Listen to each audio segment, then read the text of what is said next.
आगामी विधानसभा निवडणुकीसाठी मैदान तापायला सुरुवात झाली आहे। प्रतिस्पर्धी उमेदवार कोण हे जवळपास निश्चित झालंय। त्यामुळे अनेकांनी विजयासाठी आखाडे बांधण्यास सुरुवात केली आहे। अहमदनगर जिल्ह्यातील राहुरी विधानसभा मतदारसंघातील कर्डिले तनपुरे यांच्या लढतीकडे संपूर्ण राज्याचं लक्ष लागून राहणार आहे। सध्या तरी माजी राज्यमंत्री अहमदनगर जिल्हा सहकारी बँकेचे अध्यक्ष शिवाजी कर्डिले हे ऍक्शन मोडवर असल्याचं दिसून येत आहे। त्यामुळे त्यांना यंदा पराभूत करणं मोठं आव्हान असल्याचं बोललं जात आहे। कर्डिले पराभवाचा वचपा काढणार का? राहुरीत कोणी कोणी केलाय भाजपात प्रवेश? कोणत्या मातब्बर नेत्यांची मिळणार कर्डिलेंना साथ? कोणी दिलीये टाळी? पाहुयात याबाबतचा सविस्तर रिपोर्ट। नमस्कार, मी अमोल गायकवाड। तुम्ही पाहत आहात नगर न्यूज 24। पॉलिटिकल पंचनामा या विशेष सदरामध्ये आपलं स्वागत आहे। राज्याच्या राजकारणात विषय कोणताही असो, शरद पवार यांचं नाव ओघाने का होईना घेतलंच जातं। तसंच काहीसं अहमदनगर जिल्ह्यातील चित्र आहे।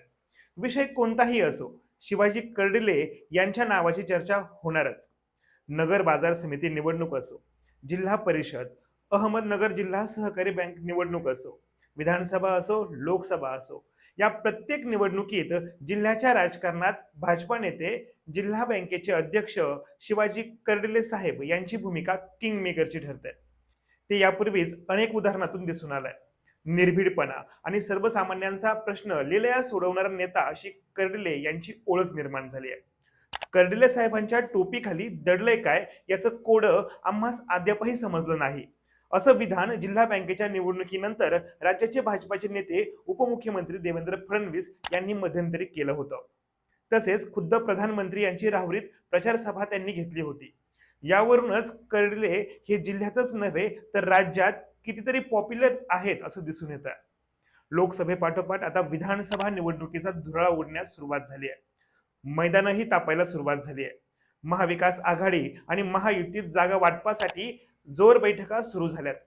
प्रत्येक मतदारसंघातील उमेदवारीवर चर्चा होऊन वरिष्ठांना संभाव्य उमेदवाराला तयारीत लागण्याच्या सूचना दिल्यात। वरिष्ठांच्या आदेशानुसार इच्छुकांनीही गुडघ्याला बाशिंग बांधून तयारी सुरू केल्याचं वास्तव आहे। राजकारणात डाव टाकण्यात माहीर असणाऱ्या शिवाजी कर्डिले यांनी राहुरी मतदारसंघातून तंबू ठोकला असून आपले पत्ते ओपन करण्यास सुरुवात केली आहे। त्यामुळे राहुरी विधानसभा मतदारसंघात कर्डिले विरुद्ध तनपुरे लढत लक्षवेधी ठरणार आहे असं सध्या तरी दिसून येतं। गेल्या विधानसभा निवडणुकीत अपयश आलं तरी कर्डिले यांनी राहुरीतील जनसंपर्क तुटू दिला नाही। निकालाच्या दुसऱ्या दिवसापासून पायाला भिंगरी लावून नागरिकांच्या सुखदुःखात सहभागी झाले।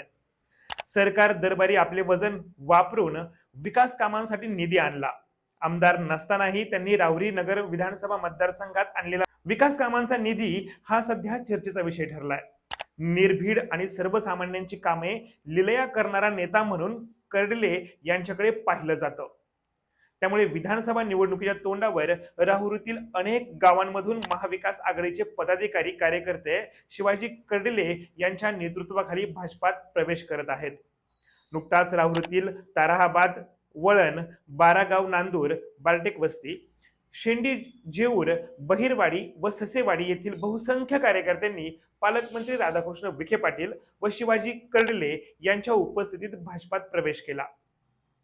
राष्ट्रवादीच्या स्थानिक कार्यकर्त्यांच्या दुजाभावामुळे महाविकास आघाडीला सोडचिठ्ठी देत असल्याचं भाजपात प्रवेश करणाऱ्या कार्यकर्त्यांनी सांगितलं।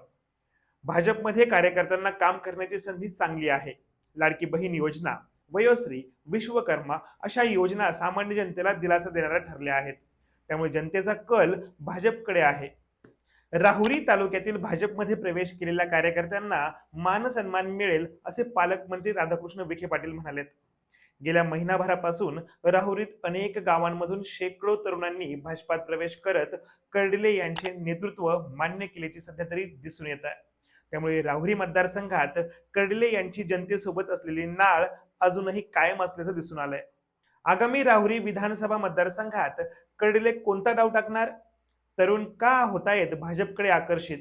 काय केले कर्डिलेंनी जादू? कोणी पसरवले तनपुरेंच्या वाटेत काटे? पाहुयात या प्रश्नांची उत्तरे पुढील एपिसोडमध्ये। तोपर्यंत तुम्ही पाहत राहा नगर न्यूज 24। नवीन बातम्या आणि ताज्या घडामोडींसाठी आजच आपल्या चॅनलला सबस्क्राईब करा